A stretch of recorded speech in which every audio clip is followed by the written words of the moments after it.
ನಮಸ್ಕಾರ ಸರ್. ನಾವು ವೇದಾಂತ ಕೆಲಸ ಅಂತ ನಿಮ್ಗೆ ಈಗ ನಾವು ಸೈಟ್ ಮಾಡ್ಬಿಟ್ಟಿವಿ ಸರ್. ನಿಮ್ಗೆ ಏನು ಎಕ್ಸ್ಪೀರಿಯನ್ಸ್ ಯಾವ ತರ ಆಯ್ತು ಸರ್ ನಿಮ್ಗೆ? ಏನಿಲ್ಲ, ನಮ್ಗೆ ವೇದಾಂತ NDS ಕಡೆ ನಾವು ಕೆಲಸ ಕೊಟ್ಟಿದ್ವಿ. ಅದ್ ಕೆಲ್ಸಕ್ಕೆ ಕೊಟ್ಟ ಟೈಮ್ನಾಗ ಎಲ್ಲ ಮಾಡಿಕೊಟ್ಟಾರ. ಎಲ್ಲ ಕರೆಕ್ಟ್ ಆಗೈತಿ. ಕೆಲವೊಂದು ಚೇಂಜಸ್ ಹೇಳಿದ್ವಿ ನಾವು, ಆಮೇಲೆ ಅದನ್ನ ಎಲ್ಲ ಮಾಡಿಕೊಟ್ಟಾರ. ಎಲ್ಲ ಕರೆಕ್ಟ್ ಐತೆ, ಎಲ್ಲ ಚಲೋ ವರ್ಕ್ ಎಲ್ಲ ಚಲೋ ಮಾಡಿಕೊಟ್ಟಾರ. ಮತ್ ಸರ್ ನಿಮ್ಗೆ ಮಟೀರಿಯಲ್ ಬಗ್ಗೆ ಏನು ಸರ್? ಮೆಟೀರಿಯಲ್ ನಾವು ಯಾವ ಯಾವ ಅಗ್ರಿಮೆಂಟ್ ಮಾಡ್ಕೊಂಡಿದೀವಿ ಅದ್ರ ತಕ್ಕಂಗೆ ಹಾಕೊಟ್ಟಾರ. ನಮ್ಗೆ ಏನ್ ಚೇಂಜಸ್ ಏನ್ ಮಾಡಿಕೊಟ್ಟಿಲ್ಲ, ಕರೆಕ್ಟ್ ಆಗಿ ಹಾಕೊಟ್ಟಾರ. ನಿಮ್ ಮತ್ತೆ ಅಡ್ವಾನ್ಸ್ ಡಿಸೈನ್ ಎಲ್ಲ ಯಾವ ಎಲ್ಲ ನಾವು ಕೆಲವೊಂದು ನಮ್ಮ ಡಿಸೈನ್ ನಾವು ಕೊಟ್ಟಿದ್ವಿ, ಬಟ್ ಅವರು ಚೇಂಜ್ ಮಾಡ್ಕೊಂಡ್ರು. ನಾವೆಲ್ಲ ಇಷ್ಟ ಆದ್ರು. ಮತ್ ಸರ್ ಈಗ ನಾವು ಕಿಚನ್ ಒಳಗ ನಿಮ್ಗೆ ಎಲ್ಲ ಮಾಡಿಫಿಕೇಶನ್ ಆಗಿದೆ ಸರ್. ಕಿಚನ್ ಬಗ್ಗೆ ಏನ್ ಎಕ್ಸ್ಪೀರಿಯನ್ಸ್ ಇದೆ?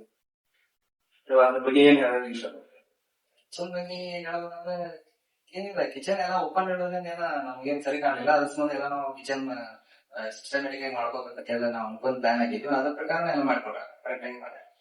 ಮತ್ತೆ ನೀವು ನೆಕ್ಸ್ಟ್ ಮುಂದ್ ಬರುವ ಕಸ್ಟಮರ್ ಏನ್ ಹೇಳಕ್ ಇಷ್ಟ? ಹೇಳ್ತೀವ್ರಿ, ಚಲೋ ಐತಿ ಮಾಡಸ್ರಿ, ಸರ್ವಿಸ್ ಚಲೋ ಕೊಡ್ತಾರ, ಕೆಲಸ ಕರೆಕ್ಟ್ ಆಗಿ ಟೈಮ್ ಮಾಡ್ಕೊಡ್ತಾರ.